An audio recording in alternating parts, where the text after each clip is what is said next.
You're listening to Two Girls, One Crossword. You know what today is? I do. Are you going to share? Why should I share my inner workings? That's fair. What is my motivation? What is the payoff? That's This okay. is a You can have capitalist boundaries. society. I need, reward for anything I'm giving. I just want our listeners to know that before we started recording, Chelsea very excitedly said, "You know what day it is?" And then I was like, "Oh, should we start recording?" And then she was like, "Oh yeah." And then now she's playing coy. So I've been bamboozled. Sorry. Yes. No. Thank you very much. I did have a bit planned, and by I did have a bit planned, I mean I was just winging it. I said something like, "You know what today is?" just to get the juices flowing, and I was going to see what Grace was going to say, and depending on what Grace was going to say, I was going to come up with an answer. So I didn't have anything planned, so to speak, except pure chaos. Well, not chaos, just like random energy, because I'm such like a manic pixie dream girl, of course. Imagine us in an improv class. We would be the worst people. Yes, and I actually think that would be fun. Because For it wouldn't us. be fun for anybody else, but we Yeah. would have a lot of fun. And at the end of the day, isn't it all about having fun and finding joy in the small ways that you can? If someone could make me enjoy improv, because I really, I just freeze up under pressure like that, and I can't perform. So if I need the right teacher to really hold my hand and allow me to just enjoy myself and not overthink it. Right. I don't know. If you ever want to do a Take an improv improv class? Oh, okay. So first of all, Grace asked listeners, have you ever done an improv class? Okay. If you have, No. let us know. Because there's people who flock to improv classes. I am not one of those people. Has anyone ever done one against every cell in their body? They did one and then they liked it? Let me know. Right in. Yes, Chelsea. Maybe I'll do it with you, but can we drive to another city to do it? Yes. Yeah. Well, yeah, because I feel like everybody in the improv scene in Chicago, improv is such a huge scene, especially in Chicago, because it's what the city was built off of. But everybody knows each other. It's very incestuous, and I'm not interested in becoming part of the family of improvers in Chicago. Unfortunately, I mean, no offense to anybody who's in improv in Chicago, of course, but it's just not for me. Go to Milwaukee. Yeah, that's what I need. I need to have more anonymity where I am, and then and we should change our names too, and change our backstories. That's the real improv.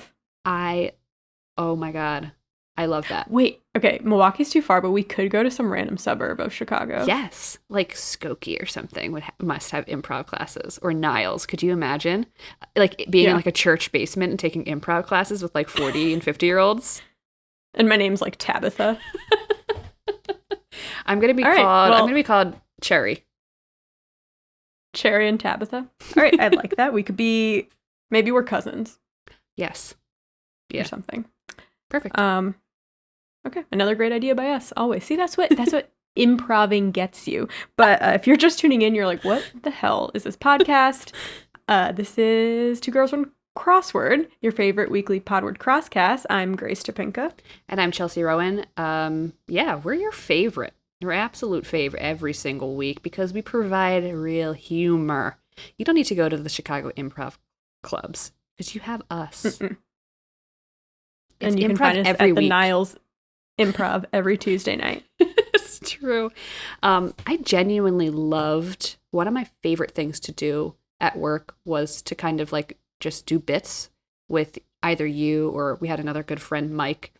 Just do just take an idea and run with it and just make everybody in the room feel really awkward and confused, but also kind of believe what you're doing. To me, that's the best kind of improv. It's like Eric Andre on the street, just doing random crazy things. Or us on the train when we pretend we're late for a dermatologist appointment for a rash. And then catching people laughing. That is that brings me true joy. That brings me true joy. If you ever catch us on the train, just let us be. Let us do our thing, okay? Don't question us. No. But anyway, we're not on a train right now. We're sitting together on Zoom, together but separate. And we're here to talk to you about things and stuff. Puzzles. Podcasts, puzzles. Trivia. But first, we must we must touch base on a very, very important topic, a very important question, I should say, that Grace posed to everybody. Mhm. Yes, listeners, it is in time. It is indeed time for Pollapalooza. It is. We asked on Twitter, how do you like your eggs? And some people were upset about this. They were like, there's not enough choices. I don't even like eggs. We hear you. Twitter only allows 4 choices. Take it up with them. And these are the 4 that people could have chosen between. Over easy, sunny side up, scrambled, or poached. Ooh, okay. And then I did write a comment. If you don't like eggs, like this comment, and only one person liked it. So that's on you, people of the world. The winner of those 4 was scrambled with 42%. I know. And then over easy was second place at 33. Third place with 13% was sunny side up. And then last place, 12%, was poached. Okay, I just have to say this. Sunny side up, over easy, and poached are essentially the same goddamn thing. Well, because the point of them is to have the runny yolk, right? And I'm not shitting on you for putting those as the 3 things, but what I'm saying is it is clear that the winner truly should be anything other than scrambled, because more numbers came in for sunny side up, over easy, and poached, and they're all the same thing because they all have the runny egg. Okay, I don't think they're all the same thing because you would have to order them separately at the diner. Those are usually like, well, I don't feel like you normally can't get poached eggs like that. That's only like if you order a Benedict. Exactly. But you could put an over easy egg on a Benedict and nobody would know the difference, is what I'm saying. I would know. Well, I found this interesting because I feel like I do like eggs, but sometimes I really don't, and it's scrambled eggs that's on thin ice with me, because that could easily turn, like, I could be eating scrambled eggs fine, the next second, my stomach's doing flips. There's just something about it. I feel the exact same way. Also, something about scrambled egg feels very juvenile to me. Nothing against children. But over here, Miss Sophistication. No, but it's just like, to me, it's like a 4-year-old or a 5-year-old boy eating like scrambled eggs with ketchup, which just freaks me. Okay, no, ketchup out. If you put ketchup on your eggs, eggs, I'm just gonna. I mean, some people do that. Tomato and eggs isn't that weird to me. No, but ketchup is not tomato. It is. In a way. Tomato and sugar and like all this. Anyway, I would have picked over easy because the whole reason you eat an egg is to have like a really buttery piece of rye toast. Just scoop up warm egg yolk. And then you eat the exciting egg whites with salt and pepper after. That's like the best way to eat an egg. I do like that, but that's not obviously scrambled is what people like. So, but I'm just going to say respect it. I respect it respectfully without respect. Isn't there that Michael Scott quote that's like, he's like, oh God, it's a TikTok sound right now and I can't remember what he says. Oh, I'm sorry. If I find it. The one that's like, we can't fire him without cause? Yes. I have cause. It's because I hate him. Exactly. Anyway, the cadence of that is how I feel about scrambled eggs. Not necessarily the context of the sentence, but the cadence of the way he speaks. Anyway. I just don't want to shame anyone for their egg choices. Sure. So. I do know what you mean, though, like about sometimes I'm on with eggs, like I'm on. Mm-hmm. And then there's times that I'm off with eggs. It's usually scrambled, but sometimes even over easy eggs, especially like that like part that just doesn't get cooked enough in the middle. No. What I just thought about it. Okay, what? at work they buy this bag of hard-boiled eggs. They're good. But they leave it in the kitchen, and anytime anyone opens it just smells like farts. It's like a Trader Joe's bag of eggs. Peeled hard-boiled eggs. But anytime someone opens it in the kitchen, I'm like, who farted? That's exactly what it smells like. Bag o' farts is what I call it. Bag o' farts. It gets the job done. Anyway, we got to stop talking about eggs, I guess. We're on eggs too much. Should we go into hits and shits? Let's do hits and shits. I got to pull up my information here. Well, I have a hit that wasn't really in the crossword. It's in the crossworld. Ooh. That maybe you saw on Twitter. Brooke Husick, who's a constructor that we talk about her puzzles a lot. Mm-hmm. She has like a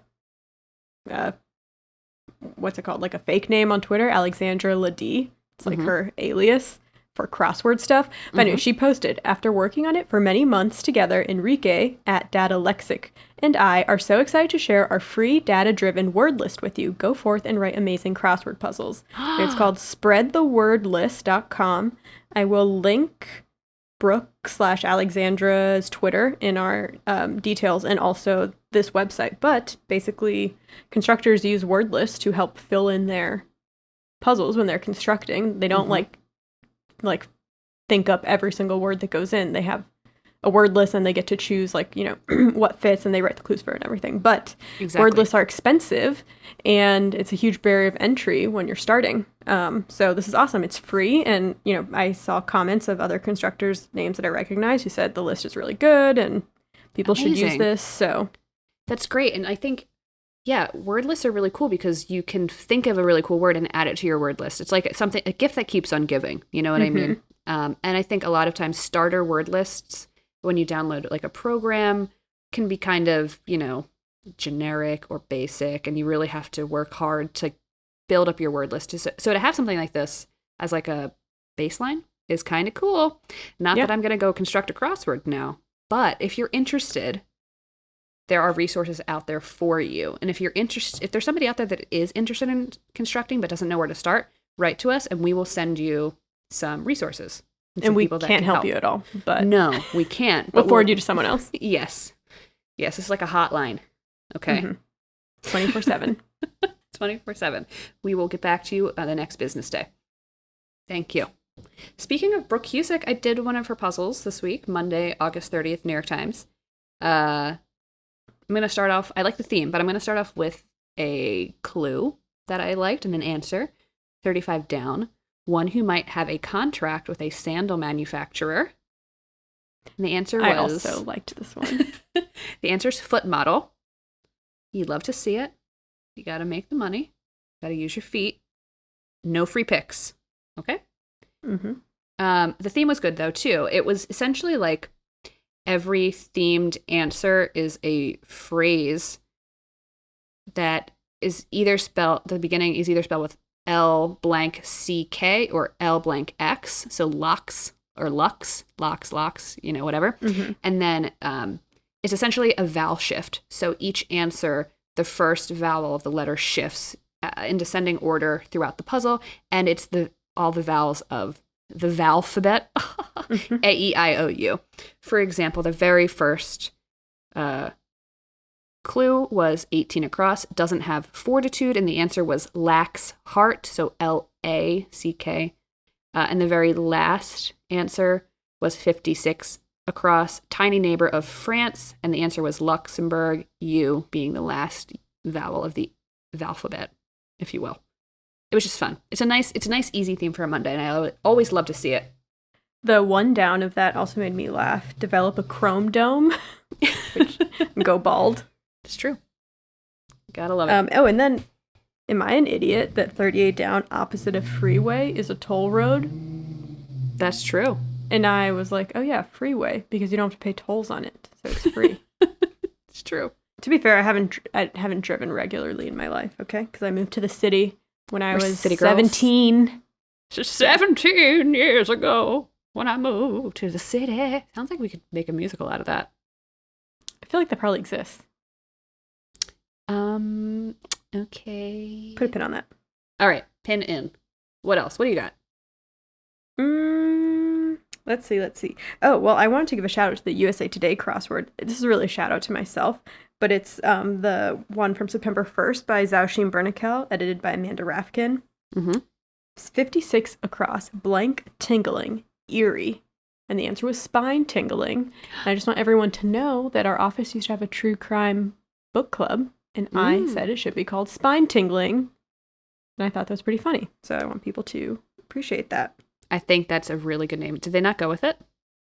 They did, but the book club disbanded. Oh, true.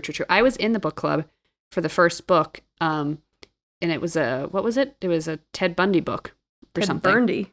Yeah. And I couldn't even get through the prologue, and I had to drop out of the book club. She's too scared. It was devastatingly, horrifyingly scary. Yeah. Especially because it was real. That book is, the circumstances in which the author wrote that book, though, is wild. Look into it. What was the book called? The Stranger Beside Me. Yes. Go ahead. Okay. Did you do the Wednesday New York Times? Yes, it's so good. It was so good. So this one made me laugh because the theme is 19 down, exclamation upon seeing this puzzle. And the answer is, that's a big if. And if you look at the puzzle visually, the black boxes spell out if, which is kind of a big deal because normally crosswords are perfectly symmetrical, but in this case it isn't because I and F aren't perfectly symmetrical. Everything else is, but the F is not symmetrical to the I, only by like 3 squares. But because it had so little boxes in it, there were so many all the way across answers, and some of them I really enjoyed. Like 4 down, nevertheless, look at our current situation, in quotes. And it was, and yet here we are. Yep. 11 down, performer known as the king of Latin pop, Enrique Iglesias. Just want to say I spelled it correct the first time. Bravo to me. Wow. Thank you. Shout out to you. Especially because I've got very poor spelling abilities. Like that's just like a thing in my life. So not to like flex or anything, but I did pretty well with that one. So proud of you. But yeah, I enjoyed that puzzle. Some other long answers that were good.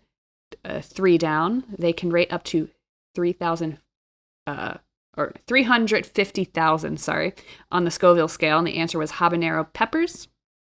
Then we have 6 down, grassroots group focused on addressing climate change. The answer was Sunrise Movement. If you're not familiar with Sunrise Movement, give them a Google. They're really into helping secure the Green New Deal, which is essentially getting America to, say yes to 100%, clean and renewable energy in a very specified amount of time. So look into it. It's pretty cool. It was founded in 2017. And then 7 down, difficult to understand is beyond one's grasp. That was a good one. And then probably my favorite clue and answer of the week goes to 21 down, priceless keepsakes, ? The answer was gift receipts. So good. Yeah, such a good really clue good for that. Yes. And then I think the only part that really tripped me and Matt up was 7 across, bad break. And the answer was bum deal. We had B blank blank deal in, and the crosses for the last 2 letters in that answer, we did not know the answers to. I think it's at bad all. deal. I kept thinking bad deal, bad deal, bad deal. Or sorry, whatever it is. And it was bum deal, and it took me forever to get the answer. Also, just to say, 24 across, this almost exact clue and answer showed up in a different puzzle. Okay, wait, I saw that. What other puzzle was it in? All right, hold on. First of all, in the Wednesday New York Times, it was 24 across, body feature for roughly 90% of people, and the answer was any. I don't know if we said the constructor's name. This was Sean Yamada Hunter, by the way. So that was in the Wednesday puzzle. And let me see. Oh, and then from the New Yorker on Wednesday, September 1st by Natan Last, 40 down. About 90% of people have one, and the answer was any. Oh, yeah, okay. It was the New Yorker. You guys, I know you guys collaborate. You guys share word lists. You guys are like, who's using any this week? Let's send secret subliminal messages. I know it. My heart of hearts. It's in the air. It is wild when that happens. So close. Is that the same day? Was it another Wednesday? Yes. It was September 1st, both of them. Conspiracy. Yep. Also, speaking of that Natan Last puzzle, something I learned, this is relevant to our interest, Grace. Natan Last, whenever you do any of his puzzles in the New Yorker, so just be prepared to have a lot of like literary references. You just know you're going to have them when you're doing Natan's puzzles. But anyway, this was a literary reference. 6 down, symbols for Charlotte and Emily Bronte. I looked this one up. Yes. I believe, this took me ages to figure out because I didn't know it. The answer, I believe it's pronounced diaeresis. And the diaeresis is that double dot that sits on top of the E in Bronte. So yes, it's a symbol for both of those sisters because it's in their last name. Is it above the E or is it above the O? I believe it's above the E. Bronte. Let's look it up. I'm looking it up It is. right now. Why would I doubt it is? It is, and I doubted you. Sorry. And I will pay greatly for that. It's okay to doubt me sometimes, but I do copy the clues directly into my Word document. Oh, yeah. Duh. Obviously, you're reading it from the freaking thing, and I didn't even think about source. That. Yeah. So I learned something new this week. Very nice. Thank you. I have kind of a shit that we've had as a shit before. Okay. It's, a light one. Okay. Thursday, September 2nd, New York Times by David W. Tufts. 6 down, parents and grandparents in slang with the. Oh, yeah. The olds. The olds. I've never heard that in my life. The only place I've ever heard that is a crossword. Yeah. Unless it's really like old slang. But then I feel like you should specify that. Right. Yeah. I feel like crosswords often use the word in slang quite liberally. Yeah. Because slang, I think, is contemporary, and in current vernacular use, like, if people aren't currently using it as slang, then it's not slang. It is slang of old or something. Official term. Thank you. I did like from that puzzle 50 down where lab coats get cleaned, and the answer was pet spa. Very cute. I think that's all that I have this week. That's all I have. So shall I just? I do have one hit. Oh. One hit. You said that's all you had, and you were lying. I know. I was lying. I'm sorry. But this is like a hit not related to literal answers and clues and answers. I subscribe to the USA Today crossword today. You can subscribe. It's $6 a month, I believe, like $5.99. Because I've been doing the puzzles and never signing in and never getting any of the keeping track of my whatever, stats and stuff like that. And then, of course, when you say like, okay, fine, I'll sign up, they're like, well, do you want to sign up and spend $6 a month and you get like all these extra features of things like ad free and maybe something else? I didn't actually look at it. And I was like, you know what?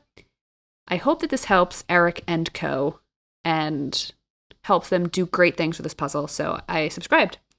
And you all should subscribe too. But one of the cool things about the USA Today puzzle is that there is a low barrier of entry for people who are interested in starting crosswords. Actually, the person who did the Lollapuzzoola tournament with me downloaded the USA Today crossword app and has been doing the free crosswords because she wants to get better at crosswords. So thanks to USA Today. We love you guys over there. So doing good things. And that's why $6 a month, I can do it. I can do it for you. She's doing it, people. Well, that's very nice. I like the USA Today.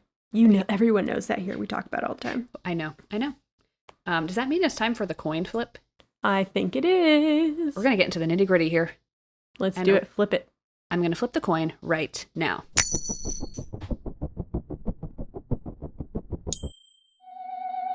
Again with the tails, I swear to God. Me. My topic comes from the Sunday Washington Post, the August 29th, by Evan Bernholz, theme list number 17. The clue is 57 across, places where people pick up pumpkins. Pumpkin patch? Yes. So I'm talking about pumpkin patches and Halloween because it is September 2nd when we're recording. It's officially spooky season in my book. Okay, yes. Started yesterday for me. Yes. It's the most important time of year in my life. Mm-hmm. So yeah, I just thought might as well get into the Halloween spirit. And now I am so ready for fall to be a thing. I'm so done with the crazy summer weather. I just want to wear my pants. Honestly, if you were to look into my closet, I own one pair of shorts, which I have worn on repeat all summer. You look into my closet, and I've got like 10 pair of pants just hanging, begging me to be worn. And I'm like, waiting. Soon. Too bad we're not going to leave our houses this fall. No, it's true. I'll probably just put my leggings on for the rest of winter. You can walk around the block in your cool pants. Thank you. Okay. So yeah, we're going to talk about pumpkins, pumpkin carving, and other Halloween tradition origins. This will be kind of similar. We did a Christmas tradition origin where it was like just talking about all the pagan winter solstice traditions and how the church stole them. All right. Of course. What screams Halloween more than pumpkins and going to the Nothing. pumpkin patch? Let's talk about pumpkins. Pumpkins are giant orange fruits. They're fruits, more specifically, they're a type of squash, and yes, squashes are considered fruit because they have seeds and they develop from the flowering part of a plant. Pumpkins were first found in Central America. The Native Americans there carried pumpkins to other parts of North America. They would cut them into long strips and roast them over the fire, which sounds good, and they would also dry them out and weave them into mats. Pumpkin seeds were used for medicine. So pumpkins were widely used in North America. Christopher Columbus tried to take pumpkin seeds with him back to Europe, but they didn't grow there. The name pumpkin comes from a French explorer called Jacques Cartier. He found pumpkins in what is now Canada in 1584, and he called them pepons, which is a Greek word that means large melon, and pepons eventually turned into pumpkins. Okay. Colonizers started eating pumpkins when they came to North America. However, it wasn't until the influx of Irish immigrants after the Great Potato Famine that pumpkin carving became a staple of Halloween tradition. So yes, the jack-o'-lantern is Irish. Yes. But let's look back on how Halloween as a whole kind of started. So, it is believed that Halloween originated from the ancient Celtic pagan holiday Samhain, but it's spelled Samhin. So I thought it was Samhain. Isn't it? Or is it Sal? How do they pronounce it? Well, I looked it up online. It said Samhain. Because it's MH, right? Yeah. Yes. It's amazing what the Irish language sounds like in English. And I'm sure that's a horrible pronunciation too, but I'm doing my best. Okay. So all of this information is from history.com. I just went through like a rabbit hole. They had clickable links and I put it all together. So All right. ancient Celts marked Samhain as the most significant of the 4 quarterly fire festivals, just like I do. It took place between the fall equinox and the winter solstice. It was usually celebrated from October 31st to November 2nd to welcome in the harvest and the dark half of the year, which I love. Can we do that? You know, yeah, we can do that. It was also believed that at this time, barriers between the physical world and the spiritual world would break down. So Halloween colors, black and orange. Black represents death and like the spiritual world, and then orange represents the like autumnal harvest season. Okay. In ancient times, the day would go kind of like this. So families would let their hearth fires burn out in their homes while they finished gathering the harvest. And once all the harvest work was done, everyone would meet in town. Druid priests would light a community fire wheel that was supposed to represent the sun.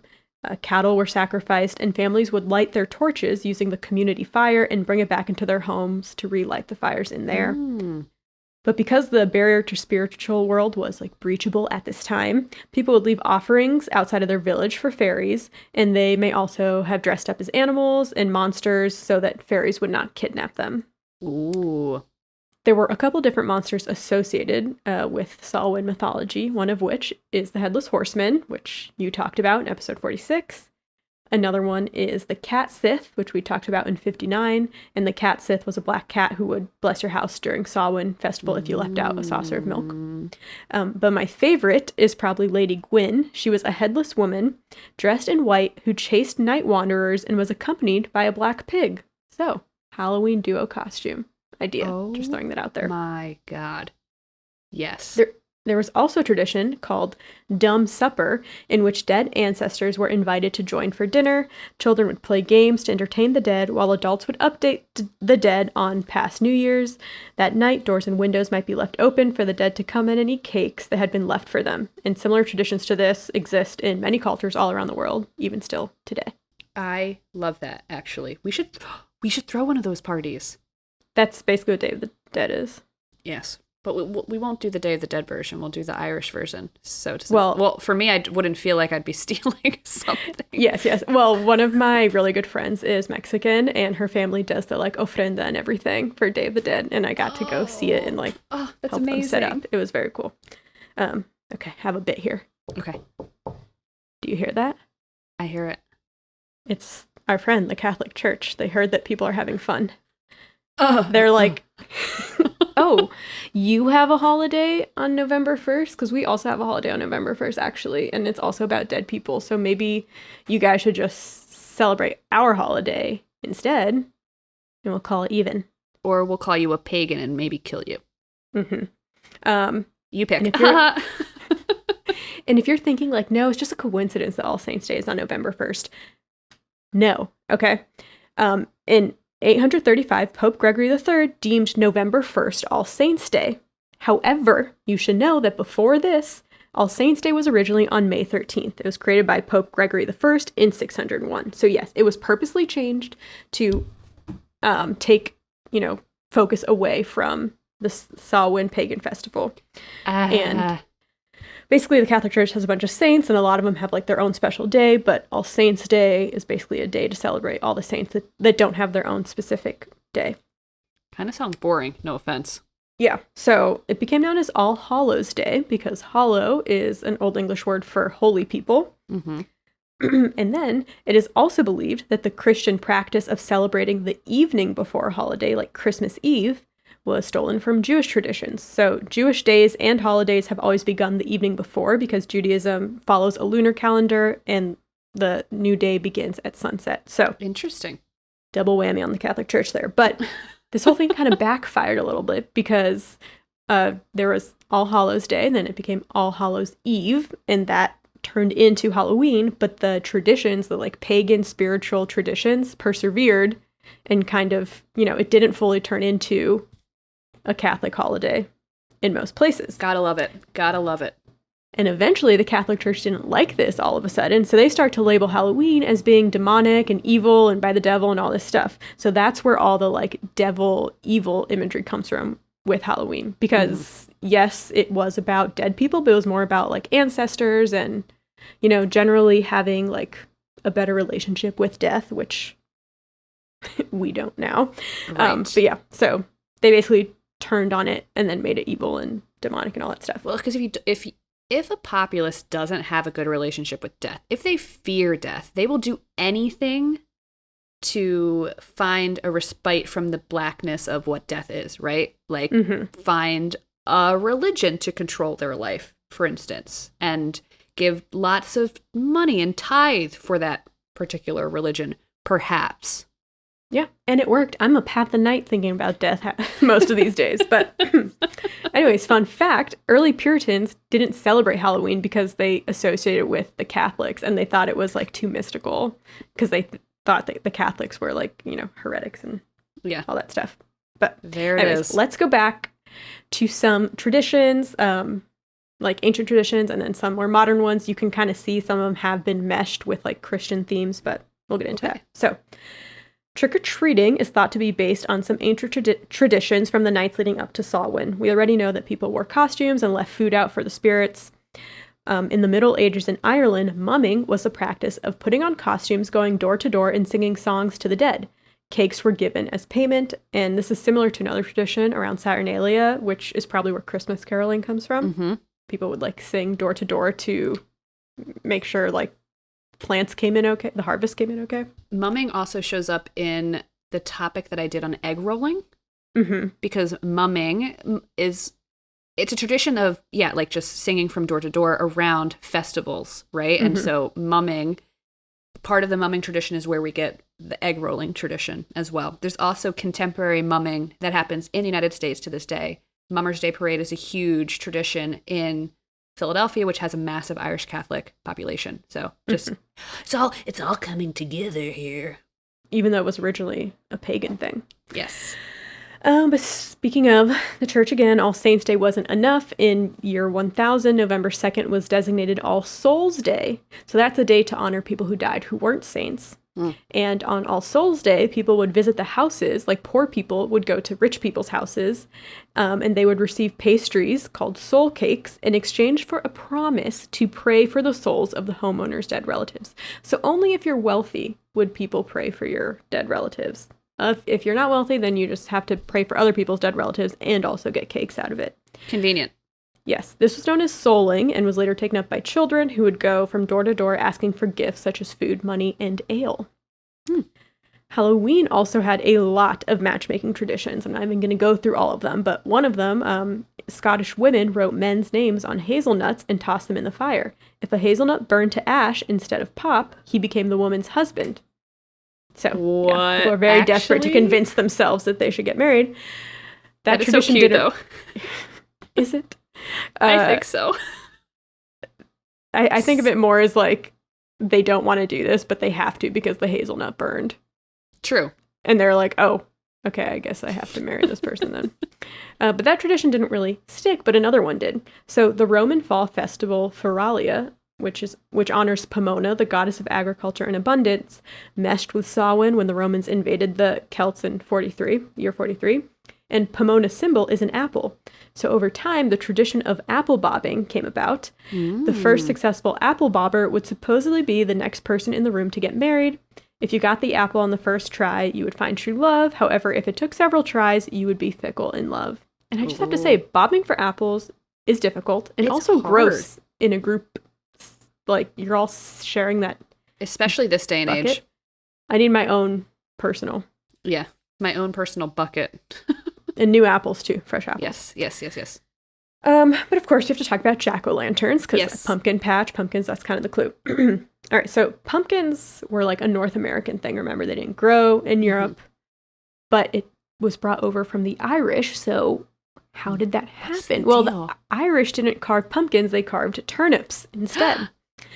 And the practice is based on the legend of Stingy Jack. So in this Irish myth, a man named Stingy Jack invited the devil to have a drink with him. And true to his name, Stingy Jack didn't want to pay for his drink, so he convinced the devil to turn himself into a coin that Jack could use to buy the drink. But once the devil became a coin, Jack decided to keep the money and put it into his pocket next to a silver cross, which prevented the devil from changing back to his original form. Okay. Jack eventually freed the devil under the condition that he would not bother Jack for 1 year and that should Jack die, he would not claim his soul.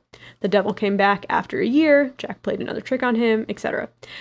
Finally, when Jack died, God wouldn't allow him into heaven because he was playing all these tricks and sent him to hell. Only the devil would not claim his soul in hell, so he sent Jack off into the dark night with only a burning coal to light his way. Jack put the coal into a carved-out turnip and has been roaming the earth with it ever since. The Irish called him Jack of the Lantern, or Jack-o'-lantern for short. Ooh. And, get this, Sound of Music lovers, in some stories he's called Will o' the Wisp. Will being an old word for torch, and wisp being a bundle of sticks or kindling used to light a torch. Ooh. That's also just a saying for someone who's like wandering and doesn't know where he's going. Yes. Like Maria von Trapp. Obviously.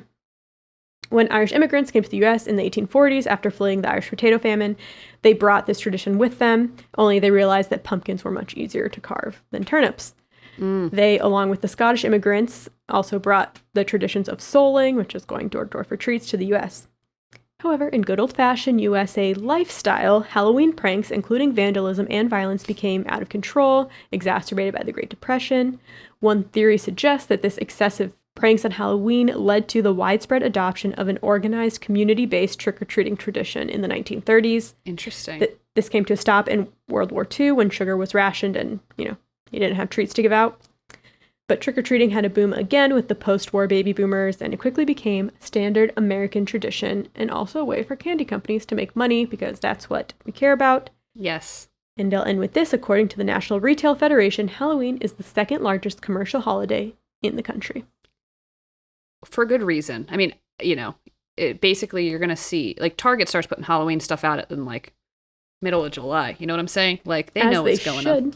As they should. But, we talk about how, the candy companies got the United States government to change daylight savings time by an hour so that they could make more money selling candy so people would be out longer.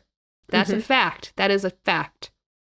Because Halloween's important, and so is making money in America. You know how it is, folks. Oh, I can't wait for Halloween. I know. Grace and I spent last Halloween together. It was fun. We had like a little candy pulley chute set up from my balcony. People would have to ring a bell to get candy. Do you remember that? Oh, yes, I do remember that. That was fun. Yeah. We watch movies. Yeah, I love Halloween, obviously. I feel like I talk about it every episode. I think we ended up watching like a lot of the Screams. Yes, and a new one's coming out, but not until next year. So yes, which makes no sense. It's coming out in January. Missed opportunity. Just wait then, and release it in October of next year. I'd rather that. We all. I mean, I'll watch it in January, but I'll be happy about it. Yeah. Well, thank you for that. Oh my God, it just put me in a mood. I want to pick out a Halloween costume, and I want to have Halloween decorations up. And should we be Lady Gwyn and the pig? Yes. I'll be the pig. You can be Lady Gwyn. Work for you? Yeah, that works. Cool. All right. Stay tuned for pictures, folks. that leads us to my topic, which is kind of holiday themed as well. I was thinking that Grace might have done this topic when she said she was doing a puzzle from a Sunday puzzle. I was like, oh my God, mine is also from a Sunday puzzle, but it is from the New York Times. I believe it's August 28th by Dory Mintz, 73 across, Santa Tracking Organization. The answer is NORAD or NORAD. I'm just going to call them NORAD. Mm-hmm. Do you know what NORAD is? I do not. Okay. I'll be talking about NORAD today. I feel like you do know what NORAD is. You probably just don't know that this is the name of the organization. You know the Santa tracking website that comes up every Christmas? Yes. Run by NORAD. It's run by NORAD, okay? Okay. But before we talk about Santa and the Santa tracker, we're going to talk about NORAD as an organization. For those of you out there who do not know what it is, you're about to find out. First of all, I got a lot of my information from the NORAD military website, because yes, it is a military organization. That's scary. The Canadian Encyclopedia, and then an awesome article on Air and Space magazine by Michael Bahar called The Secret World of NORAD. Let's get into it. Let's do it. So NORAD stands for North American Aerospace Defense Command. They were originally called North American Air Defense Command. They eventually changed their name. And they were founded in 1957 at the height of the Cold War. As most of you probably know, the Cold War is a period of geopolitical tensions between the U.S. and the Soviet Union, okay? And both Canada and the U.S. were like, holy shit, like, we're afraid. They were afraid of, like, long-range missile Soviet attack.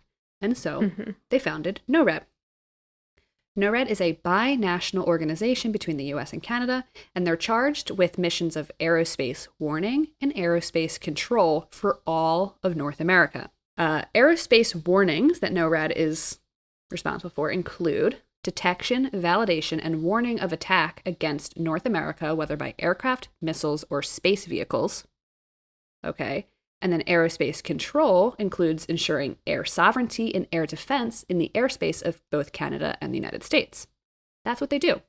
So essentially, NORAD, with the help of Homeland Security of both nations and law enforcement of both nations, prevents air attack against North America. They safeguard the sovereign airspaces of the U.S. and Canada by responding to unknown, unwanted, and unauthorized air activity approaching.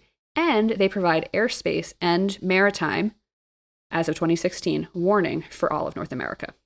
So UFOs, baby. Well, nowhere in my research were UFOs mentioned, but... You're not looking in the right places then. The reason why they changed their name from North American Air Defense Command to Aerospace Command is because Air Command was just when missiles were, like, shot through, like, the atmosphere, like that we currently live in. Mm-hmm. Now, with, like, as missiles and technology are constantly evolving, they're all done through satellite now, and so all that stuff is in space. Terrifying. So technically, I mean, they're FOs, flying objects, I guess. IFOs. Identified flying objects. Anyway, but I guess it could encompass unidentified flying objects. Anyway, so that's what they do. So where is NORAD located? Who commands them? How does it all work? There are two main command centers for NORAD, but NORAD also has bases scattered across the U.S. and Canada. The main headquarters are located at Peterson Space Force Base near Colorado Springs in Colorado. And nearby is the Cheyenne Mountain Complex, and this is used as the alternate command center. Both of these bases serve as a collection facility for a system of sensors designed to provide the commander and leadership of NORAD with accurate picture of any aerospace or maritime threat. Okay, so all this is going on in Colorado. Mm-hmm. Makes sense. Yes. And since 2006, NORAD's primary operations operate at Peterson Air Force Base, but in the event of imminent nuclear attack, NORAD will then evacuate to the command facility inside the mountain. So when I say Cheyenne Mountain Complex, I mean inside the mountain. And I'm going to talk about it right now. So Cheyenne Mountain Complex is effectively a bunker. The bunker is 2,000 feet under the Cheyenne Mountain and spans 5 acres of land and can be sealed off by 2 sets of massive blast doors made out of concrete, steel, And each of them are 3.5 feet thick, and they weigh 23 US tons each. Bonkers. And so Dang. I was reading an article about this on the Air and Space Mag, and they always have the doors facing, like if they're open, which they do have them open, they face outward, because if there's a huge nuclear blast, the blast will hit the doors and close them and seal everybody inside so that the people inside will survive. Maybe I should change my door so that it opens outside. Most doors open in. It's true. Yeah. And you need to make sure you get the ones that are 23 US tons and 3.5 feet thick. Okay. Okay, you might have to put an order in. It might be like a delay with shipment for those. I'll write it out of my rent check. Good idea. Better start now. Installment payments, of course. Anyway, okay. So inside the mountain bunker, there are 13 three-story buildings and 2 two-story buildings. And NORAD shares the mountain with the U.S. Northern Command, which is known as NORTHCOM. We'll talk a little bit about them in a bit. And 10 other tenants whose designation and purpose are classified. Ooh. Who else is inside that mountain? UFOs. That's the alien. That's why it didn't come up in your research. It's true. It's classified. They don't want us to know. And above ground, the mountain has dense woodlands, and it is filled with black bears, wild turkeys, mountain lions, and foxes. It's Colorado, and if they get baby. hit with a nuclear blast, too bad. They're gone. They're not coming inside the mountain. They're staying outside the mountain.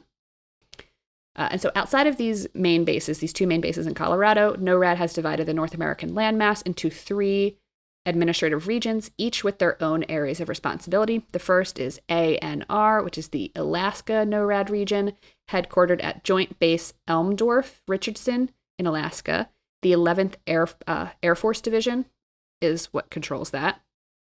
And then we have CAND, the Canadian NORAD region, which is headquartered at Canadian Forces Base Winnipeg in Manitoba, and the 1st Canadian Air Division mans that. And then we have CORN, also known as CORN, also known as Continental U.S. region, which is headquartered at Tyndall Air Force Base in Florida, and the 1st Air Force Division mans that base. All of NORAD is commanded by a commander and a deputy commander, who are a U.S. 4-star general and a Canadian 3-star general, respectively. The current commanders are General Glenn D. Van Herk of the United States Air Force, and then Lieutenant General Alain Peltier of the Royal Canadian Air Force. So if you've got problems or questions about aliens, just... What if this is like a give them a sitcom? call. An American lieutenant and a Canadian lieutenant? Except they're probably killing people. Right. Something I found interesting is in 1958, when they were forming NORAD, Canada and the United States agreed that the NORAD commander would always be a United States officer, and it will always have a Canadian vice commander. So the U.S. always comes out on top, of course. Classic. And these commanders are responsible to both the U.S. president and the Canadian prime minister, which is interesting because, like I said, this is a binational organization, but this isn't something like, it's not like something like they meet every once in a while to like talk and catch up. These are active every single day, every single minute of the year. So if something happens, it has to be approved by both the president and the Canadian prime minister. So you can imagine that there can be some tensions there. It's the perfect setting for a sitcom. And you know, like the American president would be like, you know, horrible, and then the Canadian vice president would have to make all the like real decisions. Right. The U.S. general and the U.S. president be very trigger happy. And the Canadian side is like, let's just think about this for a minute. And stuff like that has happened in history through NORAD. Like the U.S. is like, we're doing this right now. Like it happened with the Cuban Missile Crisis, and it took Canada like 3 days to decide what they were going to do. And it was like, it complicates things, and it can be difficult, especially if like real lives are on the line, you know, because the policies of both countries, especially like defense policies, are different, and are kind of diverging even now. There's a lot of academic literature on this particular subject of like national defense, or in like between both countries, and like this pact this NORAD pack. I don't have an academic, like I don't have a JSTOR login anymore. I can't get into the Cambridge website. I could not read any of these articles. I am generally interested in them though, so if you know anything about it or have resources for me, send them my way and I'll read them. And I mean that to my listeners. I literally will read them. But until then, let's move on. Okay? Let's. Altogether, NORAD uses a network of satellites, ground-based radar, airborne radar, and fighters to detect, intercept, and if necessary, engage any air-breathing threat to Canada and the United States. They will engage if they think there's a threat. They also assist in the detection and monitoring of aircraft suspected of illegal drug trafficking. They will then take that information and give it to local law enforcement officers. Narcs. Yeah, they basically want to stop illegal drug flowing into the United States, which is funny. It's just funny because you have like the whole Iran-Contra conflict thing where, you know, the CIA was like, let's get the drugs in the United States and cause all sorts of problems and fund the fascists in South America. Mm-hmm. Read about it. Okay. This is one of those topics where I could get deep here, but let's stay on topic here. Let's move into my interesting facts segment Portion. which, all right. okay. Canadian military personnel constitutes at least a third of NORAD's staff. So just remember that, folks. Okay, you got Canadians every day fighting for their lives, fighting for the United States' lives. Seriously. They're working for your defense, which I think is kind of interesting. NORAD and Northcom, which is Northcom shares the mountain base with them. Northcom was established in 2002 in response to 9/11. We'll talk a little bit about them in a little bit. But NORAD. God. We're covering 9/11 in this episode too. Not really, but sort of. Okay, so NORAD and Northcom bring together 1,700 people from both military and civilian entities. They include people from the Navy, Army, Air Force, Marines, Coast Guard, and Federal Aviation Administration. It's kind of interesting. Which brings me to what the heck is the difference between NORAD and Northcom, and do they work together? They do work together. They work hand in hand. So the easiest way to describe it is NORAD assesses and Northcom defends. So NORAD is the people like at the computers. They're like, okay, there's a missile. Let's launch it and see. And then we're like, oh crap, that's going to hit Seattle. Then they're like, hey, Northcom. And Northcom's like, get the planes ready. And Northcom like hops in their planes. Do you know what I mean? Mm-hmm. That totally. Is like a massive oversimplification, but that's generally what's going on in the mountains. I feel like I understand the military now. Okay. So in the article, The Secret World of NORAD by Michael Bahar, Bahar actually got to go inside the mountain and was shown a simulation to explain the difference between NORAD and Northcom by the then Canadian Air Force colonel, who is the NORAD Northcom Command Center's deputy chief. And this guy's name is Travis Moorhan. Okay, and this is a quote from the article. Quote, he, Travis Moorhan, shows me a computer simulation that tracks a North Korean missile from launch to impact, which is horrifying. When the missile ignites, its rocket engine, a so-called overhead persistent infrared sensor, picks up its heat signature, or bloom. I inquire whether these sensors are affixed to satellites. Quote, you said it, not me, Moorhan quips.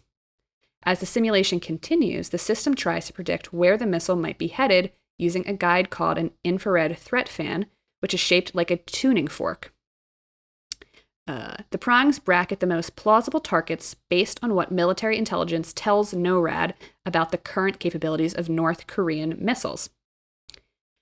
As the simulation plays out, the program homes in on the most vulnerable impact locations. Let's just say, I wouldn't want to live in either Seattle or Hawaii. Once NORAD has confirmed, once NORAD has confirmed an airborne or spaceborne missile, Northcom steps in, alerting military commanders and the president, whose whereabouts are tracked 24/7, and who would presumably give the order to take action. How long does this entire process take, from detecting a bloom to informing leaders? The exact duration is yet another closely held secret. Quote, minutes or seconds is all Moorhan will confirm. Okay.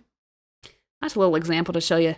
So NORAD is the one tracking the missile. And then when they're like, oh shit, it's going to make impact, then they're like, hey, Northcom. And the Northcom's like, Mr. President, Mr. General. Who sent that message to all the people in Hawaii by accident?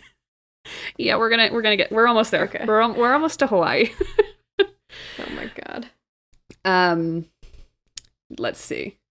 They also do a lot of training and drills at NORAD headquarters, as you can imagine. Here's some more quotes from that article. We do live fly training, explains Moorhan. This involves a small aircraft entering a region, Alaska, the continental United States, or Canada, that NORAD is responsible for monitoring. The pilot will deactivate the airplane's identifying transponder and ignore radio communications while attempting to penetrate restricted airspace. Not everyone inside the command center realizes it's a drill, and the ruse is what makes the training effective. Quote, when some people go to work that day, they don't know we're going to be flying someone against them, says Moorhan. We will even do a real-world scramble to get fighters to intercept the plane. If the mock intruder entered U.S. airspace, Air Force fighter jets would respond. Canadian jets are on alert for an incursion into Canada's airspace. So that's what like a real training exercise looks like. Mm-hmm. And they're like, that happens like once a week at least. Must be stressful to work there. I'm like, I'm sorry. I just work at the subway inside the mountain, which there is a subway inside the mountain. Oh my God. That's the most stressful subway job ever. But what's kind of cool is that, and this is not kind of cool, but if there was some sort of, Armageddon, and you're just like making sandwiches at the subway inside the mountain, like you're in the best place possible because once that bunker closes, like you're safe. They have enough supplies in there to last more than a year with like 300 plus people. Yeah, but people are going to be wanting those meatball subs. I know, and they got astronaut food. They got you slinging meatball subs even during the Armageddon. Only for a little bit. You just need to ration those. And you're things. like, I definitely don't make enough money for this ship. Okay, here's a question. Why are the NORAD headquarters placed in Colorado? Are you wondering this? Yeah. I was wondering this. Okay, and apparently other people wonder this too. The military put NORAD in Colorado because it is near the center of the continent, okay? Like directly in the center. It's far from Soviet bomber bases and missile launchers. But I just want to say, in general, I'm not trying to stir the pot here. I'm not trying to say that I'm a conspiracy theorist, but I will say there's a lot of weird rumors about Colorado. A lot of weird rumors about Colorado. The Denver airport? The Denver International Airport in particular. I'm not going into it, but you need to Google it because there's supposedly a bunker underneath the Denver International Airport too, folks. Okay? Mm-hmm. What's going on in Colorado? I don't know, but I do know that there are 10 unidentified organizations currently existing inside Cheyenne Mountain Complex. Is it the Illuminati? I don't know. Definitely NORAD, definitely Northcom, maybe some UFOs. Just keep curious. Keep asking questions. Always. We will one day find out. Maybe apply to get the job at the subway. Oh my God, Grace! That's the perfect job for us. We should get that job. Imagine. As they're going through the vetting process to see if we can get the job, they find this exact episode of the podcast. And they're like, sorry, you talked about the conspiracy theory with the whole international airport thing, so we can't hire you. You really think they pay like a higher hourly wage, though, than other subways elsewhere? They better. For the amount you got to go through to get inside, they better. Anyway, let's get to the controversies of NORAD. There actually, not surprisingly, it was nothing really that I could find online about NORAD, quote unquote, controversies or the real history or the truth behind NORAD. Mm-hmm. It's because it's a military organization. Not a lot of people are writing about it. And the stuff that people were writing that was critical of NORAD and like this alliance between, United States and Canada, like I said, was locked behind a paywall on like JSTOR. They don't want you to know. They don't want you to know. But I did find some interesting stuff. So let's get into it. The NORAD systems had failed at least 3 times. So we got November 9th, 1979, A technician in NORAD loaded a test tape, but failed to switch the system status to test, causing a stream of constant false warnings to spread to two continuity of government bunkers, as well as command posts worldwide. So basically sent like false alarms. That's a bad day at work. Very bad day. And then in June 3rd and June 6th, 1980, a computer communication device failure caused warning messages to sporadically flash in the U.S. Air Force command post around the world that a nuclear attack was taking place. And then the Pacific Air Force properly had their planes loaded with nuclear bombs in the air in response. The Strategic Air Command, however, did not do this because they kind of were like, this is a test. I think something's going wrong. And the Pacific Air Force was like, we thought it was a test too, but at least we were ready. The SAC was not ready. Interesting. And then in January of 2018, a worker miscommunication caused the Hawaii Emergency Management Agency to accidentally send a false alarm over Hawaii's emergency alert system. The false alarm was corrected 38 minutes later. We all remember when this happened. Yeah. 38 minutes is very long. 38 minutes to think you're about to die. Some of the stories that came out of that are priceless in devastating ways, in hilarious ways. There's one guy climbed into a refrigerator with a ton of loaves of bread and just was eating a ton of loaves of bread. Like, that's a good way to go. Other people committed adultery or just did crazy things so that they were about to die. I feel like if that happened again, people would be like, is this a mistake? Like, No? It was so publicized, yeah. Yeah. You've ruined it for yourselves. They really did. They really did. But interestingly, Hawaii is the only state in the United States with a pre-programmed wireless emergency alert that can be sent quickly to devices if a ballistic missile is heading towards them. Specifically because North Korea is very close to Hawaii. Mm-hmm. It would take a missile approximately 20 minutes from North Korea to reach Hawaii. Damn. Okay. And then what's it called here? The emergency system would take less than 5 minutes to make a determination that the missile could strike Hawaii. And then you would have to notify the Hawaii Emergency Management Agency, and then they would issue the civil defense warning that an inbound missile was going to strike and people should shelter in place. And people would have approximately 12 to 15 minutes from receiving the notification to impact. So that's interesting to me. Like, that's how quick it would be. Yeah. And to think Hawaii doesn't even want to be part of the United States, and yet we forced them to, and now they're a target. Yep. For the United States enemies. Thanks, colonizers. You guys rock. Ha ha. Well, technically, we are colonizers. I mean, I know. We got to own it, but I'm just saying. Thanks. Yeah. Thanks a lot. I don't even want to be here. Take me back to Europe. That'd be kind of cool. I'd rather go live there right now. Europe has its own problems. I know. But I know. Nowhere is fun. Nowhere's fun. Let's find Atlantis. That sounds fun. Yeah. Anyway. Xanadu. Exactly. So with all that said, I need to end where this all started. Mm-hmm. NORAD's most special mission, which is in fact the Santa Tracker. As we know, NORAD tracks the things in our skies and has been doing so for a very long time. They even began tracking Santa in 1955.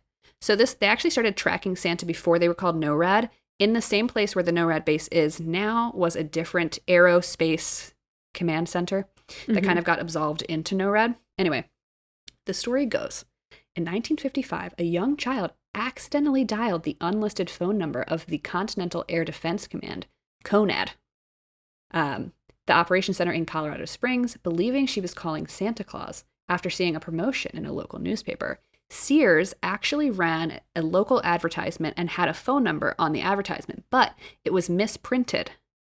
And one of the numbers was misprinted, and it was the unlisted phone number of this military base. Okay? Whoopsie doozy. Whoopsies. So she calls the military base, and this guy named Harry Shoup, who was an Air Force colonel, he was the commander on duty that night, picks up the phone, and he's like, what the F is going on? But he was quick to realize a mistake had been made and assured the youngster that Conrad would guarantee Santa a safe journey from the North Pole. And a tradition was born and passed on to NORAD after its formation. And each year since, NORAD dutifully reports on Santa's location on December 24th to millions around the world. It is recognized, the Santa Tracker is recognized as one of the Department of Defense's largest community outreach programs. I feel like they should be doing more. And each year, the Santa Tracker website receives 15 million unique visitors from more than 200 countries.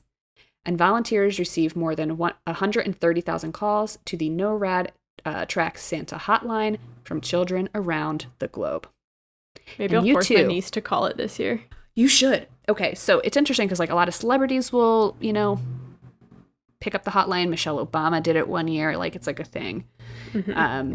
Lily doesn't care who Michelle Obama is. It's more for mommy and daddy. Yeah, she'd want like Elmo to pick up. Exactly. Get Elmo on the line. If you're interested in following NORAD Santa Tracker, you can follow them on Facebook, Twitter, and Instagram. Facebook and Instagram are NORAD Santa. Facebook and Twitter are NORAD Santa, and then Instagram is NORAD Tracks Santa _official. Someone must have had the other name taken already. Oops. And that's it, and that's all for NORAD and Santa Tracker. So what a journey. There's lots going on there. More questions unanswered than answered, potentially. Maybe. I mean, that's a good topic. So, yeah. 2 holidays, 1 stone. Or 2 holidays, 1 podcast. How about that? That's our new podcast. We should only talk about holidays. I feel like every episode we come up with a new podcast. Well, it's true. That's just us. I'm going to wait and say our tagline at the end. Very good now, though. But that's okay. We're still, as we F up the opening, we have to F up the closer. Yes. Which brings me to the closer. You are listening to 2 Girls, 1 Crossword. It's been a blast. We did some fun things this week, like we always do every week. If you have questions or if you have academic resources that you want to pass along to me, you can find us on social media. You can find us on Instagram at The Good Evening Girls. On Twitter at The Good Eve Girls. Or TikTok, The Good Eve Girls. We're lots of fun over there. I will accept academic resource links in the TikTok DMs. Just hit me up. Yes. Send us memes.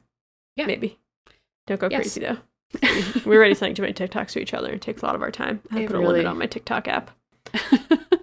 And so I think that's it. I think that's all. And I think we're ready to get into the last quarter of the year, if you can tell by the topics this week. Woohoo! Happy Halloween! Happy Halloween. Thanks for listening, everyone. And remember, keep curious. Keep curious. Bye. So natural. Bye.